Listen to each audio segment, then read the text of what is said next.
बीते लोकसभा चुनाव में अवध व पूर्वांचल ने भाजपा व उनके सहयोगियों के 400 पार के नारे की हवा निकाल दी। यही नहीं, जाति के नाम पर राजनीति की मलाई चाट रहे दलों का भी इसमें सफाया हो चुका है।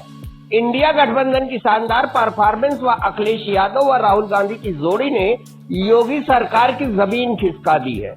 सत्ता के अहंकार पर सवार प्रदेश की योगी सरकार इस परिणाम से गहरे आघात में है। चुनाव बीतते ही अब स्वयं योगी एक्शन में है। ऐसे में प्रदेश के कई बड़बोले नेताओं का मंत्री पद व कुर्सी खतरे में नजर आ रही है। अपनी कुर्सी बचाने को लेकर मंत्रियों ने अपने विभागों के कामकाज को देखने के लिए गांव की ओर प्रस्थान कर दिया है।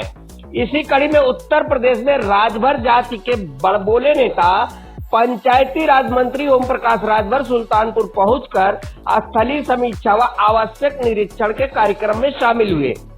इस दौरान आला अधिकारियों के साथ मंत्री जी गांव में चौपाल लगाकर जनता जनार्दन से रूबरू हुए। यहां सरकार द्वारा बनवाए गए तमाम कार्यों का निरीक्षण भी किया, लोगों से बात भी की। इसके साथ ही उन्होंने सरकार द्वारा चलाई जा रही तमाम कल्याणकारी योजनाओं की जानकारी जनता जनार्दन के सामने रखी। जिले में पहुंचने पर संगठन के पदाधिकारियों ने उनका जोरदार स्वागत किया। वहीं कार्यक्रम के बाद मीडिया से रूबरू हुए तो संभले अंदाज में नेताजी नजर आए। हालांकि चुनाव के दरमियान वे इंडिया गठबंधन पर काफी हमलावर रहे। उनका यह बयान कि राहुल गांधी और अखिलेश यादव बच्चे हैं और हम उनके चच्चे हैं, काफी वायरल हुआ था। घोसी लोकसभा से बेटे अरविंद राजभर के हार जाने के बाद अब नेताजी के सुर बदले बदले नजर आ रहे हैं। सुभाषपा के साथ निषाद पार्टी को भी इन चुनाव में बड़ा धक्का लगा है। वे कहते हैं, हमारा लक्ष्य नरेंद्र मोदी को तीसरी बार प्रधानमंत्री बनाना था। चुनाव बीत चुका है, अब केंद्र और प्रदेश की योजनाओं को जन जन तक पहुंचाना है। लोकसभा चुनाव में कमी के सवाल पर उन्होंने कहा कि समीक्षा हो रही है, उसी से पता चलेगा। संगठन में बदलाव के सवाल पर राजभर ने कहा कि अभी ऐसी कोई बात नहीं है, समीक्षा होने दीजिए, उसी से सब पता चल जाएगा। छुट्टा जानवर, बेरोजगारी जैसे मुद्दे हावी रहने के सवाल पर राजभर ने कहा कि अगर ये चीजें जांच में आएंगी तो उसमें सरकार बेहतर काम करेगी। आइए सुनते हैं उन्होंने और क्या कहा।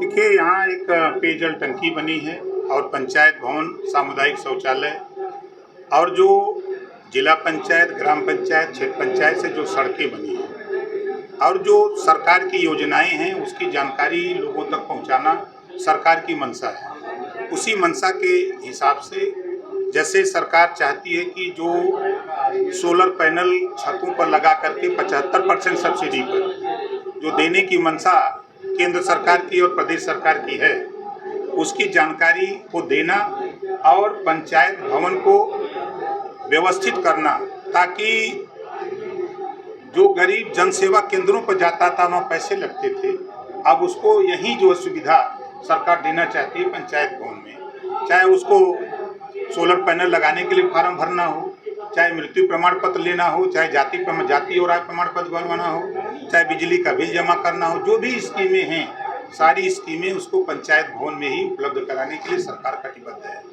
इस बात की जानकारी और इस बात का जो जनता की मंशा रही कि कागज पे खाली काम होते हैं, बन के जाते हैं, कोई अधिकारी या नेता मंत्री गांव में आता नहीं है, तो अब सरकार ने फैसला लिया है, तय किया है कि सरकार चली गांव की ओर।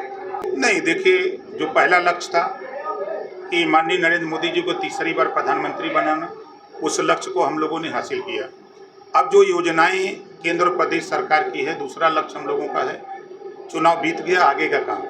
अब जो योजनाएं हैं उन योजनाओं को 140 करोड़ आबादी पूरे देश की है, 25 करोड़ आबादी उसी में उत्तर प्रदेश की है, तो उस आबादी को हम जो योजनाएं हैं उन योजनाओं का लाभ उनको उपलब्ध कराने के लिए उनको जागृत भी करना है।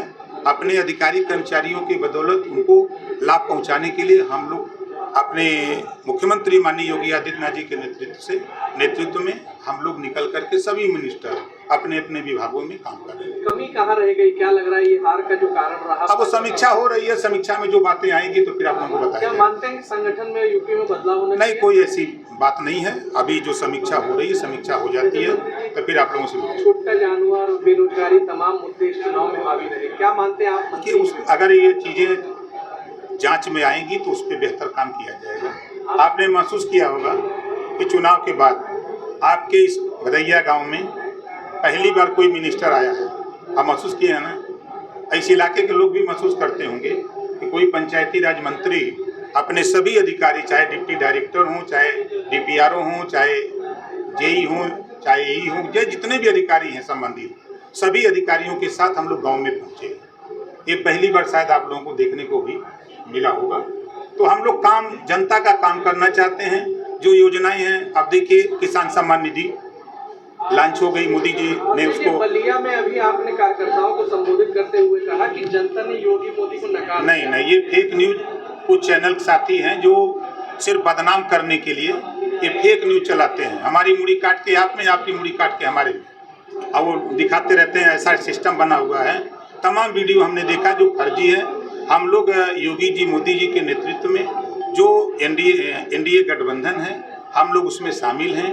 भारतीय समाज पार्टी, हम राष्ट्रीय अध्यक्ष हैं। हम लोग सब लोग मिलकर के प्रदेश को बेहतर करने के लिए योजनाएं जो केंद्र और प्रदेश सरकार की है, उस योजनाओं को हम लोग जनता तक पहुंचाने के लिए कटिबद्ध हैं। इंडिया अलायंस का भविष्य क्या होगा? वो छोड़िए, उससे हमसे क्या मतलब है। बता दीजिए। आप छोड़िए।